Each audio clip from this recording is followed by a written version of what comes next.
yang beranjak daripada riwayat Bukhari. Pernah Nabi SAW berbaring di rumah beliau pada saat Ummahatil Mu'minin radhiyallahu anhunna sempat meminta pada saat itu kenaikan nafkah, maka Nabi SAW menghajar mereka. Salah satu dari Ummahatil Mu'minin adalah Hafsah radhiyallahu anha, anak Umar bin Khattab radhiyallahu anhu. Umar khawatir jangan sampai Hafsah diceraikan oleh Nabi SAW karena perilaku ini. Tentu saya sedang tidak membahas hajarnya Nabi SAW atau bagaimana Nabi SAW sedang mendidik para istrinya. Tetapi Nabi SAW pada saat itu tidak bertemu dengan mereka, tidak mengajak ngobrol selama sebulan. Yang masyhur dalam riwayat Bukhari, untuk memberikan pendidikan agar mereka bersyukur kepada Allah Subhanahu wa taala dan tidak membangkang terhadap hukum-hukum yang telah Allah terapkan. Umar bin Khattab mendatangi rumah Nabi SAW dengan niat ingin mencari ridho Nabi SAW agar jangan menceraikan Hafsah, karena Hafsah termasuk salah satu daripada tanda kutip otak permasalahan lahirnya permintaan naik nafkah dari para istri Nabi SAW. Waktu Umar bin Khattab masuk ke rumah Nabi SAW dan Nabi SAW lagi berbaring, tiba-tiba spontan waktu Umar bin Khattab masuk rumah Nabi SAW, tiba-tiba meneteskan air mata, menangis karena melihat kondisi Nabi SAW. Rumahnya sederhana sekali, hanya ada beberapa perabot dan beliau SAW tidur di atas sebuah tikar. Tikar ini ada bolongnya sehingga membuat sisih tanah di rumah Nabi SAW, karena zaman dulu nggak ada keramik, tanah saja, itu sempat menyentuh sisi kanan tubuh Nabi SAW dan mengotori baju beliau. Sambil beliau pun tidur tidak menggunakan bantal karena meletakkan telapak tangan beliau saja di bawah pipinya.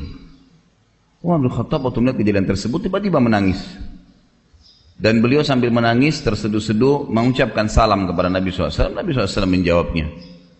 Lalu tiba-tiba Umar juga berkata, "Ya Rasulullah," dia tidak bicarakan lagi masalah anaknya nih. Melihat prihatin keadaan Nabi SAW begitu, sungguh Kisra, raja yang berkuasa di Persia, salah satu negara adikuasa pada saat itu, dan Kaisar di Romawi, negara yang lain berkuasa di dunia ini, ada dua negara yang berkuasa pada saat itu. Mereka tidur di dipan-dipan yang empuk, mereka menggunakan baju-baju yang mewah, mereka didampingi oleh dayang-dayang yang mengipas mereka. Mereka juga duduk di sekitar posisi di sekitar mereka penuh dengan buah-buahan dan beragam macam makanan. Sementara Anda utusan Allah, Nabi kami, Anda adalah raja kami, seperti ini keadaannya ya Rasulullah. Artinya kok sederhana sekali, dan sampai tidur pun berbekas-bekas tanah di sisi kanan Nabi SAW.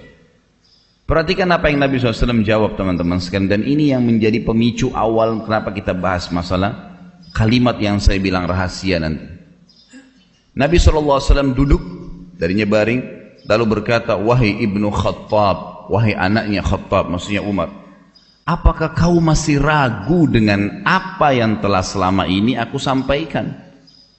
Apakah kau masih ragu, wahai Umar, bahwasanya mereka memiliki dunia, tadi orang-orang yang kamu sebutkan itu, dan kita memiliki akhirat? Apa kau masih ragu semua dengan janji-janji Allah dan semua ancamannya, sampai akhirnya kau berkata seperti itu?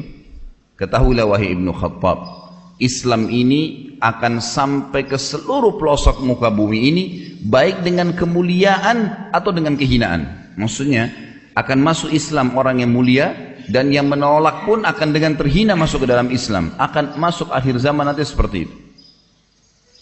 Ini kurang lebih pemicu awal kisah ini. Juga yang lainnya adalah riwayat Bukhari, Khabbab bin Arat radhiyallahu anhu, sahabat Nabi yang mulia, seorang mantan budak di Mekah dulu, datang kepada Nabi SAW di Mekah, mendekati beliau lagi di depan Ka'bah, kemudian menggunakan jubahnya sambil berdoa kepada Allah Azza wa Jalla. Khabbab bin Arat waktu itu baru saja selesai disiksa. Tahu bagaimana bentuk siksanya orang-orang Quraisy kepada Khabbab? Luar biasa. Kisahnya adalah bagaimana kita tahu luka dan sakitnya Khabbab radhiyallahu anhu ini. Waktu di zaman khilafahnya Umar bin Khattab, saya akan kembali ke kisah tadi. Umar bin Khattab waktu jadi khalifah sempat bertanya kepada Khabbab, wahai Khabbab, siksaan apa yang paling menyakitkan bagi kamu yang dilakukan oleh Quraisy? Khabbab nggak ngomong apa-apa. Beliau mengatakan, inilah Amir Mu'minin. Dibuka bajunya, jadi tulang belakangnya Khabbab dari leher sampai ke tulang ekornya, di sebelah sisi kirinya itu ada lubang yang dalam sekali, dari atas sampai ke bawah. Lubang yang dalam yang kalau dimasukkan telapak tangan bisa masuk. Dalam, berwarna merah kehitam-hitaman seperti luka bakar. Dan ini sudah berjalan sekian tahun ini, sudah sekian belas tahun terjadi ini. Umar bin Khattab itu langsung menangis. Teteskan air mata sedih melihat apa yang mereka lakukan dengan kau, hai Khabbab, sampai seperti ini tubuhmu. Maka Khabbab berkata, wahai Amir Mu'minin, waktu awal-awal Islam diiklankan dan saya termasuk penganut awal Islam, mereka orang-orang Quraisy membuka bajuku, kemudian meletakkan batu-batu yang runcing dan tajam di padang pasir yang sengaja mereka tancapkan di dalam tanah dengan kokoh. Kemudian badan saya, kedua kaki saya dipegang, kedua tangan saya lalu saya diseret dengan cara keras di atas batu-batu tajam tersebut sampai akhirnya belakang saya bolong seperti ini. Waktu masih netesin darah baru selesai disiksa seperti itu. Di Mekah, Khabbab bin Arad datang kepada Nabi SAW. Nabi SAW lagi di depan Ka'bah, mengatakan, ya Rasulullah, dibuka bajunya, lihat nih perilakunya orang Quraisy, luar biasa nih penyiksaannya. Tidak ada orang yang disiksa seperti saya gini. Tapi alhamdulillah masih hidup. Lalu kemudian dia maksudnya berkatalah Khabbab, ya Rasulullah, mumpung anda di depan Ka'bah, anda seorang utusan Allah, mintalah agar Allah memenangkan segera agama ini. Apa kata Nabi SAW? Wahai Khabbab, innakum qaumun tasta'jilun. Sesungguhnya kalian kaum yang buru-buru. Wahai Khabbab, demi zat yang ubun-ubunku dalam genggamannya, Allah Azza wa Jal akan memasukkan agama ini ke seluruh pelosok muka bumi ini, baik dengan kemuliaan atau dengan kehinaan.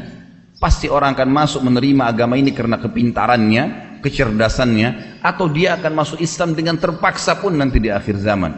Dan wahai Khabbab, Allah Azza wa Jal akan menyebarkan Islam sampai-sampai seorang wanita jalan dari Hadramaut menunggangi unta sendirian, tidak didampingi oleh siapapun, menuju ke San'a. Hadramaut sebuah wilayah di Yaman, jaraknya dengan San'a mungkin kalau saya tidak salah sekitar 600 km. San'a ibu kota Yaman, sampai sekarang masih ibu kota. Dan dulu antara Hadramaut dengan San'a ini teman-teman sekalian terdapat puluhan suku, semuanya perampok. Kalau orang dulu jalan antara San'a dan Hadramaut itu antara hidup dan mati. Kalau dia lolos dari satu suku yang akan merampoknya, maka dia akan ditangkap oleh suku yang lain di depannya. Setiap suku yang dilewatin pasti akan merampok. Dan tidak ada yang selamat antara dua wilayah ini. Nabi SAW berikan contoh, wahai Khabbab, nanti akan tiba Islam masuk ke seluruh jazirah Arab, seluruh dunia ini, sampai-sampai karena tersebarnya Islam itu, seorang wanita jalan dari Hadramaut sendirian menunggangi unta ke San'a. Dan tidak ada satupun yang mengganggunya serta dia tidak takut kecuali kepada Allah.